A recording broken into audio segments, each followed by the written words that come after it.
दोस्तों, राजस्थान के नागौर में पिछले महीने एक मर्डर होता है और यह मर्डर कोई आम मर्डर नहीं बल्कि एक ऑनर किलिंग का मामला होता है। एक सोची समझी साजिश का मामला होता है और जब इस मामले का पुलिस द्वारा खुलासा होता है तो हर कोई सोचने पर मजबूर हो जाता है कि आखिरकार एक छोटी सी गलती के लिए इतनी बड़ी सजा एक लड़की को क्यों दी जाती है। दोस्तों, यह जो मामला है यह राजस्थान के नागौर से सामने आया है। नागौर में ही एक राहतंगा नाम का निवासी जिसका नाम सहदेव भाकर होता है वह रहता था। अब सहदेव भाकर को जो है अपने आसपास के इलाके की ही एक लड़की जिसका नाम करिश्मा चौधरी होता है उससे प्यार हो जाता है और करिश्मा चौधरी को भी जो है सहदेव भाकर से प्यार हो जाता है। दोनों के बीच काफ़ी अच्छी बनती है और दोनों एक साथ रहने के, एक साथ जीने मरने की कस्में खा लेते हैं। और इसी के चलते जब दोनों इस बात को अपने घर वालों से बताते हैं तो दोनों के ही घर वाले पहले तो इस रिश्ते से मना कर देते हैं।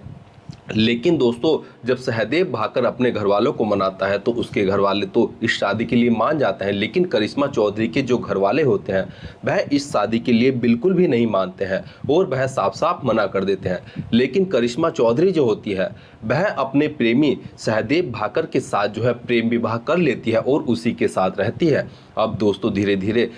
टाइम जो है गुजरने लगता है और सहदेव की पत्नी जो करिश्मा होती है, चौधरी होती है, वह प्रेग्नेंट हो जाती है। अब सहदेव को भी लगता है कि अब मेरा परिवार जो है वह पूरी तरीके से कंप्लीट हो चुका है और अब मेरे परिवार में किसी भी चीज़ की कमी नहीं रही है। लेकिन दोस्तों, दूसरी तरफ जो सहदेव होता है वह पढ़ने लिखने में काफ़ी अच्छा भी था और उसने पढ़ाई भी की होती है और इसी के चलते वह सरकारी नौकरी की परीक्षा दिया करता था और उसे उम्मीद थी कि बहुत जल्द वह सरकारी नौकरी की परीक्षा को पास कर लेगा और वह कोई सरकारी अफसर बन जाएगा। और करिश्मा भी अपने पति का इस पूरे पढ़ाई लिखाई में उसका साथ देती थी और जो सहदेव के घर वाले थे वह भी सहदेव की इस बात में सराहना किया करते थे कि सहदेव पढ़ने में काफ़ी अच्छा है और अब उसकी शादी भी हो गई है तो अब वह मेहनत कर कर पढ़ रहा है। अब दोस्तों, सहदेव की 12 जून 2025 को एक परीक्षा जो नर्सिंग की परीक्षा होती है, जो सरकारी एग्ज़ाम होता है, वह अजमेर में होती है। तो जो सहदेव होता है वह अपने नागौर से जो है परीक्षा देने के लिए 12 जून 2025 को घर से निकलता है और 13 जून 2025 को सहदेव परीक्षा देकर वापस नागौर आने के लिए अजमेर बस स्टैंड पर जाता है और वह इस बात को अपने घर वालों को फ़ोन कर कर कंफर्म करता है कि वह परीक्षा दे चुका है और उसकी परीक्षा बहुत अच्छी हुई है। और जब वह वापस अजमेर बस स्टैंड पर आया तो जो मेरी पत्नी करिश्मा है और जो उसकी बड़ी बहन है, मतलब कि जो सहदेव की बड़ी साली होती है, वह बस स्टैंड पर अपने पति महिपाल के साथ उसे मिली है और जो साली ललिता और जो साडू महिपाल है उनसे सहदेव की बातें चल रही हैं। इस बात को सहदेव अपने घर वालों को, अपनी पत्नी करिश्मा को बता देता है। लेकिन दोस्तों, जो सहदेव होता है वह अपने घर वापस लौटकर कभी नहीं आता है। अब इस चीज को जब सहदेव के घर वाले देखते हैं कि सहदेव घर पर नहीं आया है तो वह उसके पास फोन करने की कोशिश करता है, लेकिन सहदेव का फोन नंबर जो होता है वह स्विच ऑफ आ रहा होता है। अब सहदेव के जो घर वाले होते हैं वह काफ़ी ज़्यादा परेशान होने लगते हैं और सोचने लगते हैं कि आखिर हमारा बेटा कहाँ गया। दूसरी तरफ उन्हें यह भी चिंता सताती है कि जो सहदेव का साडू महिपाल है और जो उसकी बड़ी साली ललिता है वह भी उसे वहाँ पर अजमेर बस स्टैंड पर मिले थे। शायद हो सकता है कि उनके साथ वह चला गया हो और उनसे भी वह फ़ोन कर कर पूछते हैं तो वह बताते हैं कि हमारे साथ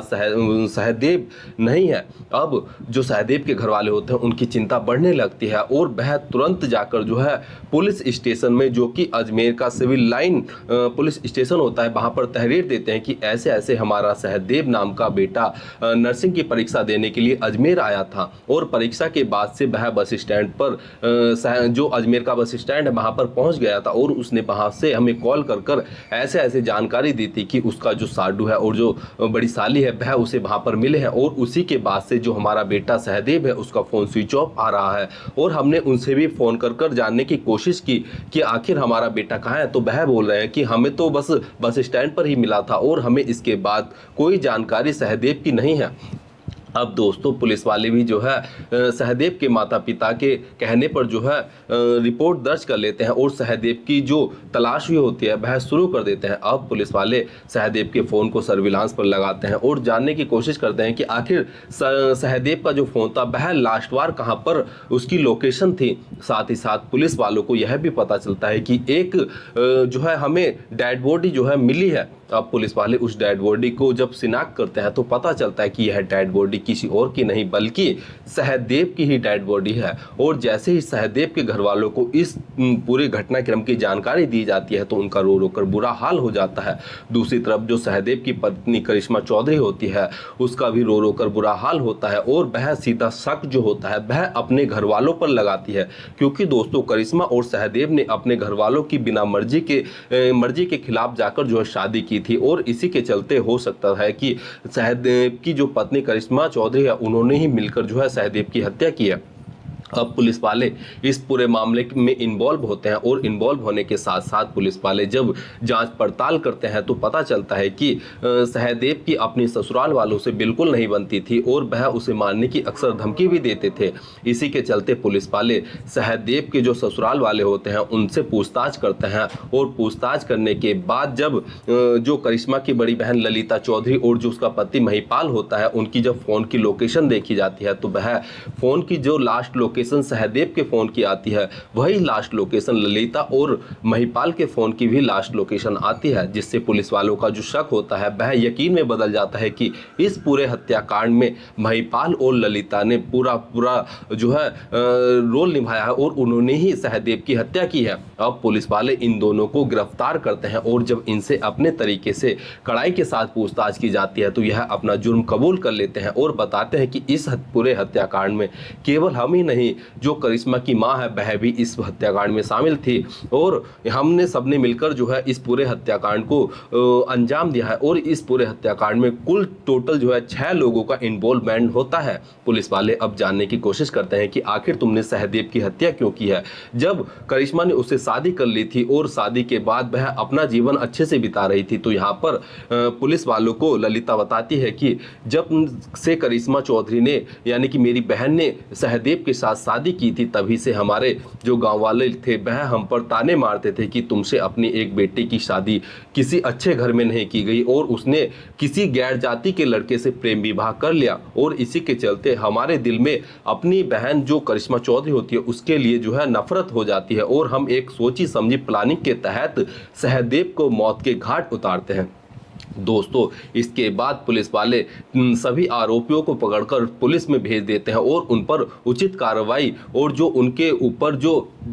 धाराएं हैं संबंधित धाराओं में उन पर केस दर्ज कर उन्हें जेल भेज दिया गया है। लेकिन दोस्तों जब यह जो सहदेव भास्कर होता है जब इसकी 26 जून 2025 को 13वीं होती है तो उसी दिन सुबह सुबह जो सहदेव की पत्नी करिश्मा चौधरी होती है वह अपने ही घर में यानी कि सहदेव के घर में ही सुबह के 4 बजे के आसपास खुद को जो है फांसी के फंदे से लटका लेती है और वह भी अपने प्राण जो है त्याग देती है, क्योंकि दोस्तों यहाँ पर उसकी करिश्मा के पति सहदेव की मौत तो हुई थी और इसी सदमे के कारण जब करिश्मा प्रेग्नेंट होती है तो उसका मिसकैरेज भी हो जाता है, जिसके कारण वह इस सदमे से उभर नहीं पाती है और वह खुद की ही जीवन लीला समाप्त कर लेती है। लेकिन दोस्तों यहाँ पर जो करिश्मा की बहन होती है वह यह भी नहीं सोचती है कि उसकी बहन करिश्मा जो है वह प्रेग्नेंट है और अब वह उसे अपने पति की ज़्यादा ज़रूरत है तो वह उसके पति को ना मारे और उन्हें उनके हाल पे छोड़ दे और जैसा वह अपना जीवन बिता रही है वह अपना जीवन बिताए। लेकिन वह दुनिया वालों के तानों के चलते जो है अपनी ही बहन के सुहाग को उजाड़ देती है और इसी के चलते जो करिश्मा होती है वह भी अपनी जीवन लीला समाप्त कर लेती है। और यह एक मानवता को वास्तव में शर्मसार करने वाला हत्याकांड है, एक जघन्य हत्याकांड है जिसने राजस्थान सहित पूरे भारत को हिलाकर रख दिया है। दोस्तों इस पूरे घटनाक्रम को सुनाने का उद्देश्य किसी की भावनाओं को ठेस पहुंचाना या दुख पहुंचाना नहीं है, बल्कि जागरूक करना है, सचेत करना है। धन्यवाद।